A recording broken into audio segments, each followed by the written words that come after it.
નમસ્તે બાળકો, આપણે ગયા લેક્ચરમાં સંભાવના ચેપ્ટર પૂરું કર્યું. હવે આપણે એના પછી 5મું ચેપ્ટર શરૂ કરીએ છીએ, સમાંતર શ્રેણી. સમાંતર શ્રેણી બોર્ડમાં 4 માર્કનું પૂછાય. હવે 4 માર્કમાં એક માર્કનો પ્રશ્ન હોય અને એક 3 માર્કનો દાખલો હોય, અથવા 2 માર્કમાં પણ પૂછી શકે. પણ આપણે ધ્યાન રાખવાનું કે ટોટલ 4 માર્કનું એનું બોર્ડમાં વેઇટેજ છે. હવે સમાંતર શ્રેણી, તો પહેલો શબ્દ છે શ્રેણી. શ્રેણી એટલે શું?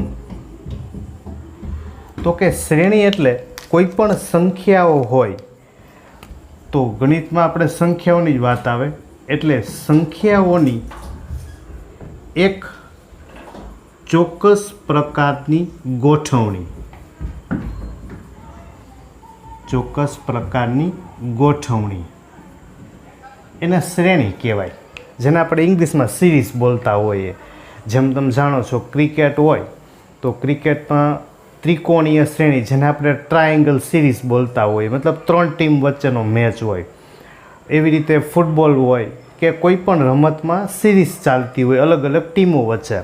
એમ અહીંયા સંખ્યાઓ એનાથી બનતી શ્રેણી. હવે એ શ્રેણી છે એમાં મુખ્યત્વે પ્રકારમાં એક સમાંતર શ્રેણી, બીજું સમગુણોત્તર શ્રેણી, સમગુણોત્તર શ્રેણી, ત્રીજું સ્વરીત શ્રેણી, ચોથું ફિબોનાકી શ્રેણી. તો આવા મેં 4 પ્રકાર શ્રેણીના લખેલા છે: સમાંતર, સમગુણોત્તર, સ્વરીત અને ફિબોનાકી. પણ 10મા ધોરણના કોર્સમાં માત્ર એક સમાંતર શ્રેણી આપેલી છે અને ફિબોનાકીનું ખાલી એક નાનકડો એવો ઉલ્લેખ આપેલો છે, જેના કોઈ દાખલા નથી આપેલા. આ 2 સમગુણોત્તર અને સ્વરીત છે એ તમે 11મા ધોરણમાં 12મા ધોરણમાં જ્યારે આવશો ત્યારે તમારે એ ગ્રુપ રાખેલું હોય તો એમાં તમારે આનો ઉપયોગ આવે. 11મા ધોરણમાં એક ચેપ્ટર છે શ્રેણી અને સેઢી, તો એનું આ ટોપિક છે સમગુણોત્તર અને સ્વરીત. જો તમારી જોવું હોય તો તમને નહીં મળે એવું નથી, મળશે તો ખરા. તો આ મારી જ યુટ્યુબમાં જ 11-12 સાયન્સની એક ચેનલ, એમાં તમને બધા જ ચેપ્ટર ઉપલબ્ધ છે જ, તમે એમાં જોઈ શકો છો. તો 10મા ધોરણ પૂરતી વાત કરીએ તો સમાંતર શ્રેણી અને ફિબોનાકી શ્રેણી. તો પહેલાં આપણે નાનકડી વાત શીખી લઈએ કે ફિબોનાકી શ્રેણી એટલે શું. એનું નામ ફિબોનાકી શ્રેણી. તો ફિબોનાકી શ્રેણી એટલે કોઈ પણ સંખ્યા છે, ધારો કે કોઈ પણ એક સંખ્યા છે, એનું પહેલું પદ આપણને 1 આપેલું છે, એના પછી બીજું પદ આપણને 2 આપેલું છે. કોઈ પણ 2 પદ આપેલા હોય, એના પછીનું પદ છે એ આ બંનેનો સરવાળો હોય, એટલે 1 + 2 કરીએ એટલે 3 મળે. એના પછીનું પદ આ બેનો સરવાળો, એટલે 2 + 3 5 થશે, 3 + 5 8 થાય. એ આમાં માયલા કરે. એટલે કે આવો દાખલો આપણે નો જ પૂછે, કારણ કે એના પછીનું પદ સરવાળો આપણે આવડતો જ હોય. એટલે ફિબોનાકી શ્રેણીની એ વાત પૂરી થઈ ગઈ. મૂળભૂત વાત આપણે શીખવા જઈએ છીએ એ છે સમાંતર શ્રેણી. સમાંતર શ્રેણી છે જેમાંથી જ આપણે દાખલો હોય. સમાંતર શ્રેણી એટલે કેવી શ્રેણી? તો કે જે શ્રેણીના ક્રમિક 2 પદ, જે શ્રેણીના ક્રમિક 2 પદ વચ્ચેનો તફાવત અચળ રહેતો હોય. અચળ એટલે કે તફાવત છે એ બદલાવો જોઈએ નહીં. જો તફાવત અચળ રહેતો હોય તો એવી શ્રેણીને આપણે કહેશું સમાંતર શ્રેણી.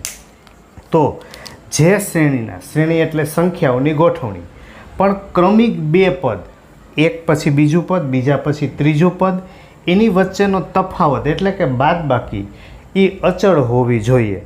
ધારો કે આપણે એક ઉદાહરણ લખીએ.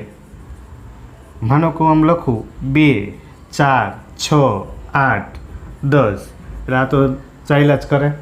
તો મેં પેલું પદ લખ્યું છે 2, પછી લખ્યા 4, 6, 8, 10, એટલે આ બધાને શેનાથી ખબર પડે બધાને 2 2 વધતા જાય છે.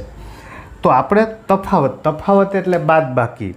સમાંતર શ્રેણીમાં બાદબાકી આપણે પેલું પદ છે, પેલું પદ 2, એને આપણે T1 કહેશું, T1, અથવા તો તમે એને A1 પણ કહી શકો. પેલું પદ છે, પેલું પદ એને A વડે દર્શાવાય. T મતલબ ટર્મ, પેલું પદ. જો બીજું પદ હોય તો એને આપણે A2 કહેશું. જો ત્રીજું પદ હોય તો A3 કહેશું. આવી રીતે અલગ અલગ પદ આપણે મળતા જાય. હવે પેલું પદ છે, પેલું પદ A1, બીજું પદ છે A2. તો આ ક્રમિક 2 પદ, પેલું, બીજું, ત્રીજું, ચોથું, પાંચમું, આવા ક્રમિક પદ છે. એની વચ્ચેનો આપણે તફાવત, એ તફાવતને કહેશું આપણે સામાન્ય તફાવત. શું કહેશું આપણે એને? સામાન્ય તફાવત, જેની સંજ્ઞા છે D. D મતલબ 2 વચ્ચેનું અંતર છે, 2 વચ્ચેનું ડિસ્ટન્સ છે. તો એ આપણે મેળવી શકીએ. તો D માટે આપણે સૂત્ર યાદ રાખશું કે બીજું પદ છે, બીજું પદ A2 માઇનસ A1. બીજું પદ, એમાંથી આપણે કયું પદ બાદ કરશું? પેલું. ફરીથી બીજામાંથી પેલું બાદ કરવાનું, ત્રીજામાંથી બીજું બાદ થાય. A3 માઇનસ A2 લખાય, A4 માઇનસ A3 લખાય. આ દરેક વખતે સમાન આવતા હોય. સામાન્ય તફાવત દરેક વખતે સમાન રહેવો જોઈએ, તો જ આપણે એને કહેશું સમાંતર શ્રેણી. તો ફરીથી વ્યાખ્યા ઉપર નજર કરીએ.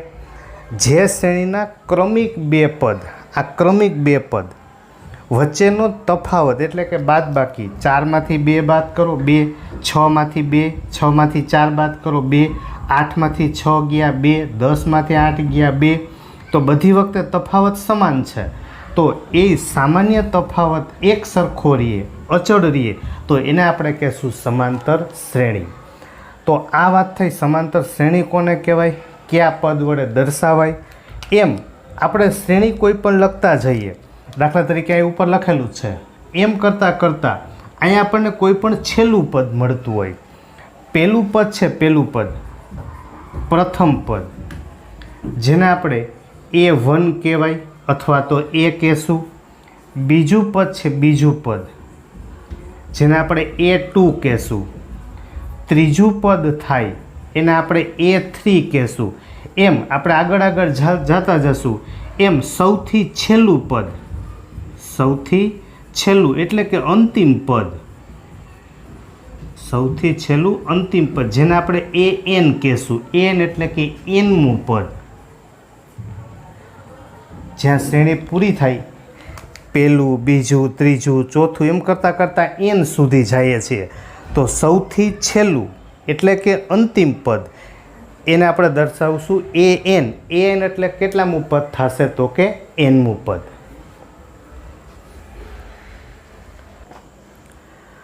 તો આપણે એક શ્રેણીનું ઉદાહરણ લખ્યું હતું કે 2, 4, 6, 8. તો આપણે એનો તફાવત મેળવીએ તો બીજામાંથી પેલું બાદ કરશું, એટલે કે 4 માઇનસ 2 એટલે કેટલા મળશે આપણને? 2. તો બધી વખતે આપણને 2 જ મળશે કે 6માંથી 4 જાય તો 2, 8માંથી 6 જાય તો 2. હવે આપણે આમાંથી એનું સૂત્ર બનાવતા જઈએ.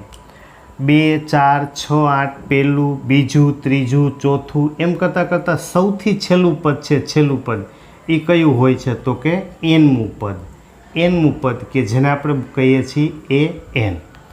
હવે પેલું પદ છે, પેલું પદ A1, પેલું પદ છે આપણી પાસે 2, અને તફાવત પણ કેટલો છે? તો કે 2.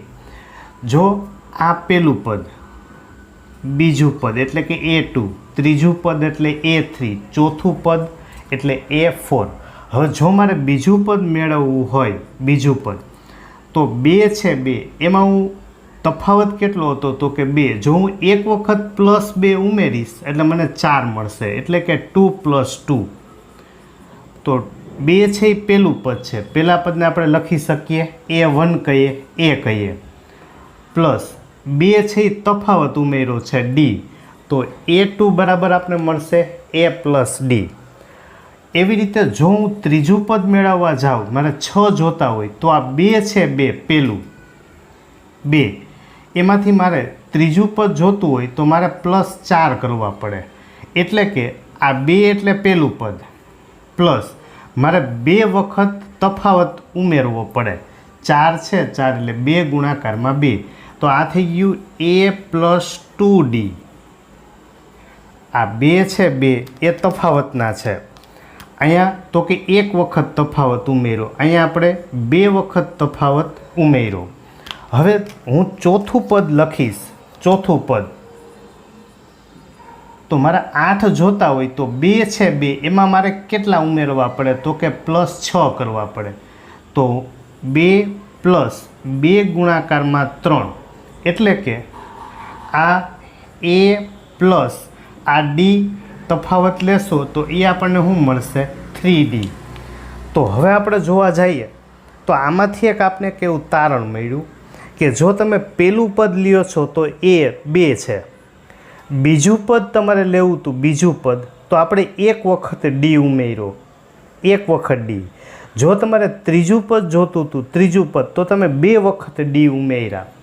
જો તમારે ચોથું પદ જોતું હતું તો તમે 3 વખત d ઉમેર્યા. એટલે કે આના ઉપરથી આપણે એક સાદું વાક્ય ધ્યાન રાખશું કે જેટલામું પદ જોતું હોય, જેટલામું પદ જોતું હોય એના માટે a પ્લસ આટલું તો ફિક્સ જ છે. હવે જેટલામું પદ આપણે જોતું હોય, જેટલામું પદ -1 વખત આપણે d લેવાનું. તો વાક્યમાં એવું લખ્યું છે, જો એ બધામાં સરખું છે. બીજું પદ હતું તો 1 વખત d ઉમેર્યું, ત્રીજું પદ જોતું હતું તો 2 વખત, ચોથું પદ જોતું હતું તો 3 વખત. એટલે મેં વાક્ય એવું લખ્યું છે કે તમારે જેટલામું પદ જોતું હોય એના કરતાં 1 વખત ઓછો d લઈ અને એ આપણે ઉમેરવાનું. તો હવે જેટલામું એટલે આપણે સૂત્ર પ્રમાણે સૌથી છેલ્લા માટે લખીએ n મું પદ લઉં, n મું પદ, જેને સૌથી છેલ્લું પદ જેને l પણ કહેવાય. l એટલે લાસ્ટ, n મું પદ. તો a પ્લસ જેટલામું મારે n મું પદ જોતું હતું તો મારે d 1 વખત ઓછો લેવો પડે, એટલે કે a + n-1d. આ આપણું પહેલું સૌથી અગત્યનું સૂત્ર મળ્યું. an એટલે કે l, a + n-1 × d. n-1 એના ગુણાકારમાં શું આવશે તો કે d. આ થયું પહેલું સૂત્ર. ફરીથી an બરાબર n મું પદ કહેવાય. જ્યાં મું શબ્દ આવે પહેલું, બીજું, ત્રીજું, ચોથું, પાંચમું, છઠ્ઠું. હવે જ્યાં 6 સુધી તમે જોશો તો મું ને લું ને ઠું ને એવું આવે, પણ તમે જેવા 7મા પદથી આવો 7મું, 8મું, કોઈ પણ લ્યો 25મું, 50મું, તો યાદ રાખવાનું મું. જ્યાં મું શબ્દ આવતો હોય, અહીંયા 5 હોય તો 5 ઓછા 1, અહીંયા 10 હોય તો 10 ઓછા 1. જેટલા મું લખો છો એના કરતાં 1 માઇનસ એટલી વખત આપણે d લેવાનું. a પ્લસ એ ફિક્સ છે, બરાબર. તો આ પહેલું સૂત્ર મળ્યું, an બરાબર a + n-1 × d. આપણે પહેલું સૂત્ર શીખ્યા કે સમાંતર શ્રેણી છે તો એનું n મું પદ હોય, n મું પદ એટલે કે છેલ્લું પદ a + n-1 × d. હવે એના ઉપર અમુક એક માર્કમાં પૂછી શકાય એવા પ્રશ્નો. સમાંતર શ્રેણી છે કે નહીં, 5.1 પહેલો દાખલો. હવે સમાંતર શ્રેણી ક્યારે કહેવાય તો કે કોઈ પણ 2 ક્રમિક પદ વચ્ચેનો તફાવત સમાન હોય તો. તો આપણે એમ કીધું છે કે ટેક્સીનું ભાડું પ્રથમ કિલોમીટર માટે 15 રૂપિયા. પ્રથમ કિલોમીટર એટલે કે 1 કિલોમીટર પહેલું અંતર કાપે તો એના માટે 15 રૂપિયા છે, અને પછી વધારાના કિલોમીટર માટે 8 રૂપિયા વધતા જાય. એટલે કે બીજું કિલોમીટર થાય, બીજા કિલોમીટર માટે 15 રૂપિયા તો હતા જ, 8 રૂપિયા વધી જશે એટલે 15 ને 8 થશે 23. ત્રીજું કિલોમીટર થાય ત્રીજા કિલોમીટરમાં તો 23 રૂપિયા હતા અને પ્લસ 8 રૂપિયા વધી જશે. અથવા આપણે એમ કરી શકીએ કે 2 વખત ઉમેરીએ તો 23 + 8 કરશું એટલે આપણને કેટલા મળશે 31. તો આવું બધા પદ થાય. તો આપણે એની શ્રેણી લખીએ. પહેલાં શ્રેણી, સમાંતર શ્રેણી નહીં, પહેલાં આપણે શ્રેણી બોલીએ છીએ. તો પહેલું પદ 15 છે, પછી 23 છે, પછી 31 છે, બરાબર, આવા પદ મળે. હવે આપણે એ જોવાનું છે કે સમાંતર છે કે નહીં. તો તફાવત ચેક કરી લેવાનો. તફાવત ચેક કરીએ તો ડી બરાબર A2 - A1 એટલે કે બીજું પદ માઇનસ પહેલું પદ, 23 - 15 એટલે કે 8. A3 - A2 ત્રીજું પદ છે 31 - 23 એટલે કેટલા થાય? 8. તો બંને તફાવત જો અહીંયા સમાન છે. તો જેના ક્રમિક પદ વચ્ચેનો તફાવત સમાન હોય તો આમાં આપણે જવાબ લખી શકીએ કે સમાંતર શ્રેણી છે.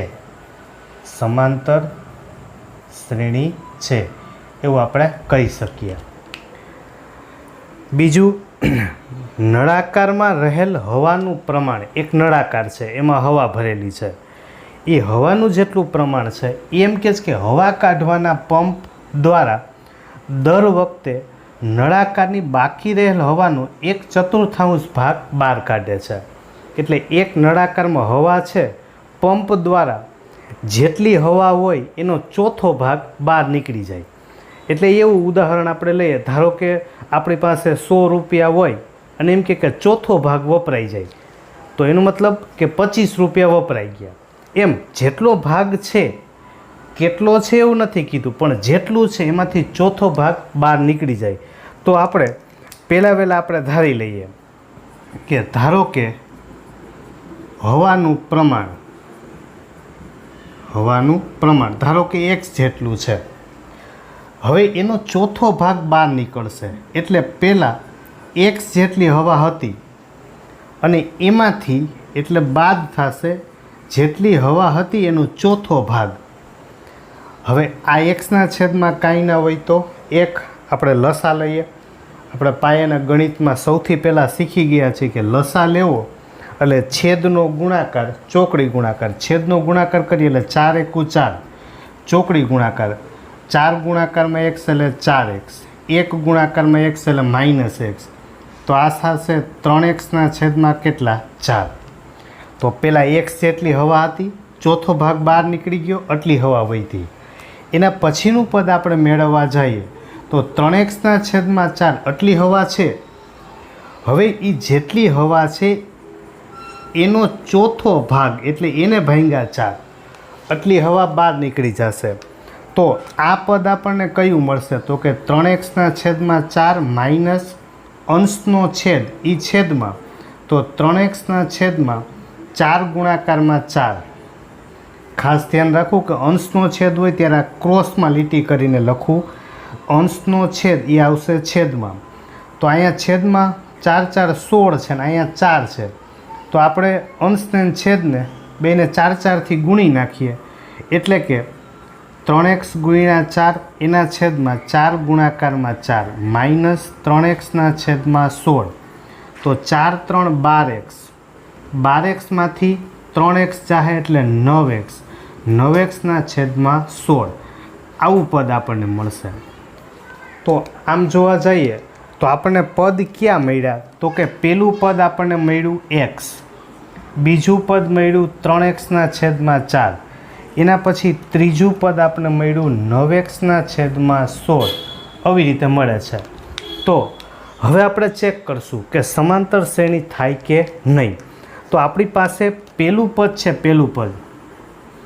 પહેલું પદ x છે, બીજું પદ છે 3x છેદમાં 4. આ પહેલું પદ A1, આ A2, આ A3. તો આપણે તફાવત લેશું A2 - A1, 3x છેદમાં 4 -x. આના છેદમાં કાંઈ નથી તો એક લસા લઈએ. તો 4 × 4, ચોકડી ગુણાકાર 3x ગુણાકારમાં 1 એટલે 3x, 4 ગુણાકારમાં x એટલે 4x. તો આ પહેલો તફાવત મળશે -x છેદમાં 4. ધ્યાન રાખવાનું કે નિશાની જુદી જુદી એટલે બાદ બાકી 4માંથી 3 જાય એટલે 1x છેદમાં 4.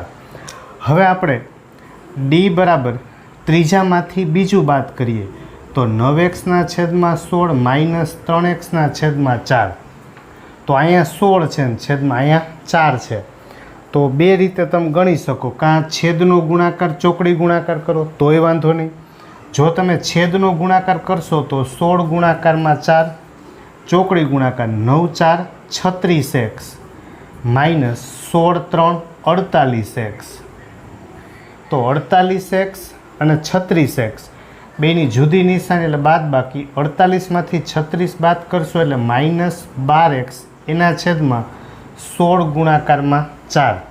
તો 4 3 12, તો એ મળશે માઇનસ 3x છેદમાં 16. તો અહીંયા આપણને પેલો તફાવત જે મળતો હતો એ હતો માઇનસ x છેદમાં 4, જ્યારે બીજો તફાવત મળ્યો માઇનસ 3x છેદમાં 16. એટલે કે બેય તફાવત સમાન નથી. તો આમાં કેમ બેયનો તફાવત સમાન આવતો હતો માટે સમાંતર શ્રેણી કહેવાય. આમાં તફાવત સમાન નથી એટલે કે સમાંતર શ્રેણી નથી. સસરે નથી એટલે સમાંતર શ્રેણી એવું સમજવું. આ કોઈને સસરાની વાત નથી.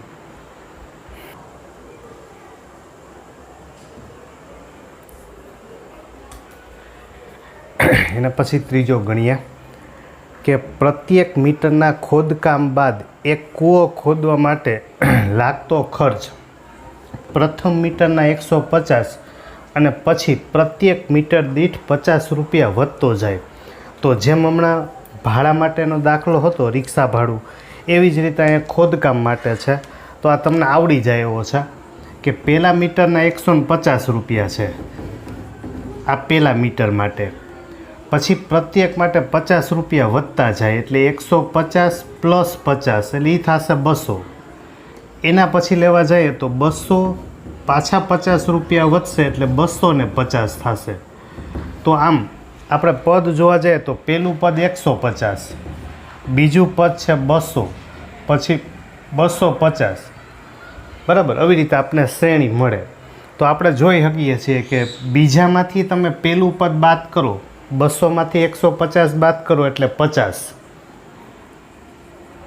250માંથી 200 બાદ કરશો એટલે 50. તો બંને વખતે તફાવત સમાન છે. જો તફાવત સમાન હોય તો આપણે એમ કહી શકીએ કે સમાંતર શ્રેણી છે. સમાંતર શ્રેણી છે.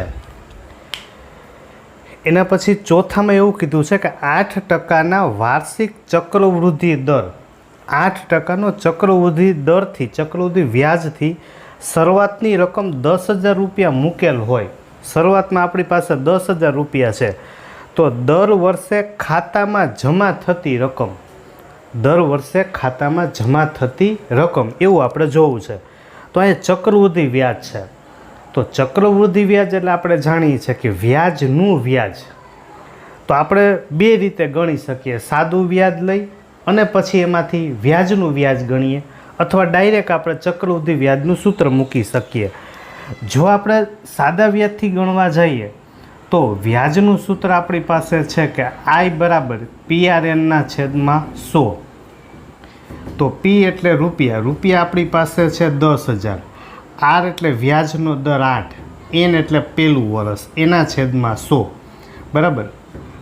આ બે 0 ગયા, 8 એટલે આ થશે 800 રૂપિયા. આટલું આપણને વ્યાજ મળ્યું, બરાબર. તો આપણે એમ કીધું ખાતામાં જમા થતી રકમ 10,000 તો હતા જ, 800 રૂપિયા મળ્યા. એટલે પ્રથમ વર્ષને અંતે જોવા જઈએ, પ્રથમ વર્ષને અંતે જમા થતી રકમ કેટલી? તો કે 10,000 પ્લસ 800 એટલે આપણી પાસે ખાતામાં જ થશે 10,800 રૂપિયા જમા. આ પહેલા વર્ષ માટે. હવે એના પછીના બીજા વર્ષ માટે આપણે ગણતરી કરીએ. તો બીજા વર્ષ માટે ગણતરી કરવા જાશું તો પાછું એ જ સૂત્ર મૂકીએ, I બરાબર PRN છેદમાં 100.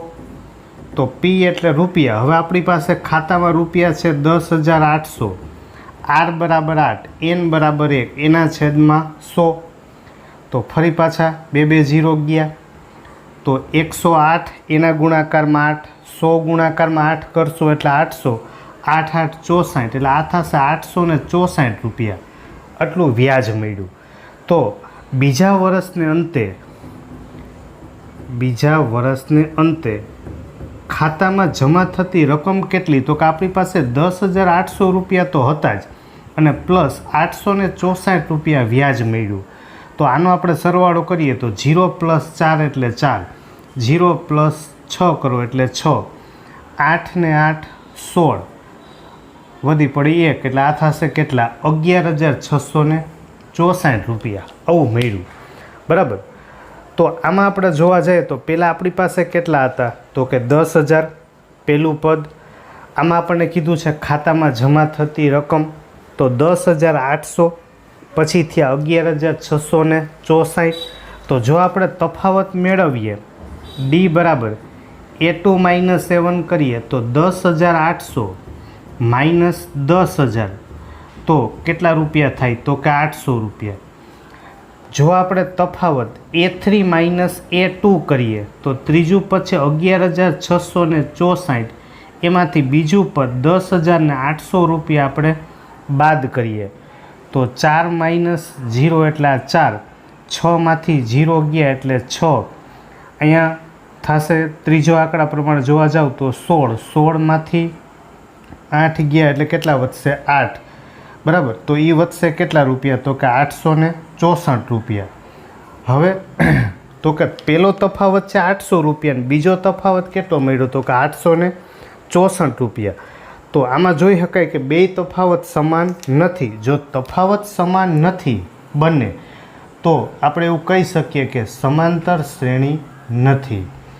બરાબર. તો આવા તમને જાત જાતના પ્રશ્નો બનાવી શકાય કે તફાવત જ પહેલાં 3 પદ જોઈ લ્યો, 3 પદ હજી તમે ત્રીજા વર્ષના અંતે ગોતી શકો. બરાબર. તો જમા થતી રકમ મેળવી લ્યો, 3 પદ જોઈ લ્યો, બબે વચ્ચેનો તફાવત એ સમાન ના થાય તો સમાંતર શ્રેણી નથી. ભાડા માટે પૂછે, ખોદકામ માટે પૂછે, વ્યાજ માટે પૂછે, આવા ઘણા બધા પ્રકારના પ્રશ્નો બનાવી શકાય.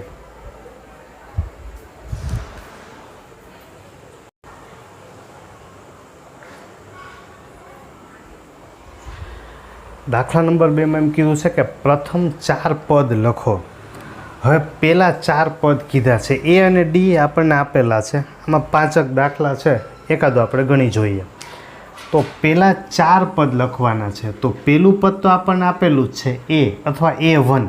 આપણે બીજું પદ લખશું આ એ અથવા A1. A1 પહેલું પદ આપણી પાસે છે 10. આપણે બીજું પદ જોતું હોય તો A + D આપણે કેટલા લેશું? 1. સૂત્રમાં શીખા છીએ જેટલાનું પદ હોય એના કરતાં 1 D ઓછો લેવાનો, 2 છે અહીંયા તો 1 વખત D લેશું. તો 10 + 10 એટલે એ થશે 20. ત્રીજું પદ જોતું હોય તો A + 2D, ત્રીજું પદ તો અહીંયા 2 વખત D લેશું. તો 10 + D બરાબર 10 લઈએ તો 10 × 2 = 20, 20 ને 10 = 30. ચોથું પદ જોતું હોય તો A + 3D, A બરાબર 10, D બરાબર 10 × 3 = 30 એટલે આ થશે 40. બરાબર. ખાલી એટલા પૂરતું જ શીખવાનું છે કે જેટલાનું પદ લઈએ એના કરતાં 1 D ઓછો લેવાનું. હવે આ પ્રેક્ટિસ માટે 4 દાખલા છે, તમે વિડીયો જોતા જશો અને રકમ લખી દાખલા સોલ્વ કરી શકાય. એવું આમાં એમ છે કે પહેલું પદ લખવાનું અને સામાન્ય તફાવત મેળવો. તફાવત બીજામાંથી પહેલાંને બાદ કરવાનું.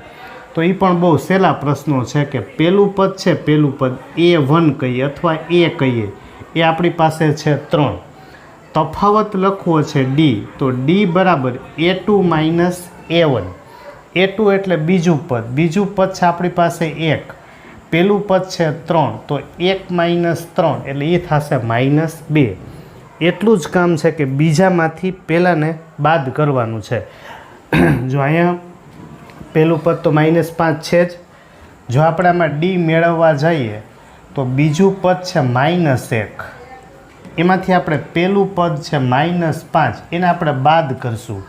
કાઉન્સ કરવાની ટેવ રાખવાની જ. તો -1 -+5 એટલે 5 - 1 એટલે કેટલા થશે? 4. એવી રીતે બીજામાંથી આમાં પહેલું પદ બાદ કરશો તો 5 - 1 એટલે 4, 4/3 થશે. એવી રીતે આમાં 1.7 એમાંથી 0.6 બાદ કરી દો તો એ મળશે આપણને 1.1.